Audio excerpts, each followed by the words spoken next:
Welcome to Sweet Life Beat Life. We hope this video helps. You start by preparing the device and files you need. Plug the iPhone into your Mac or PC, unlock it, and accept the trust prompt so data and signing can flow. If you received an IPA or enterprise app, save the provisioning profile and the developer Apple ID used to sign the build. Once done, confirm iOS is reasonably current. Mismatched OS versus provisioning often blocks trust.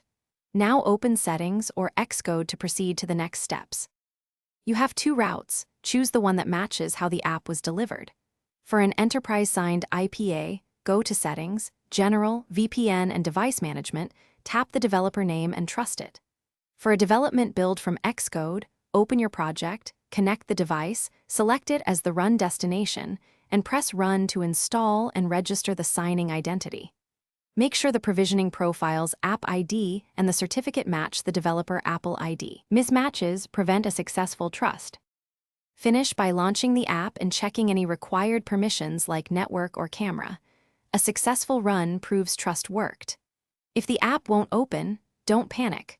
Remove the app, delete the provisioning profile from the device, and reinstall after the developer re-signs it, or add the device you did to the provisioning profile. One reliable troubleshooting tip is to revoke and recreate the provisioning certificate when you see persistent code signing errors. This clears stale signatures and Thanks for watching. Consider subscribing if we helped you.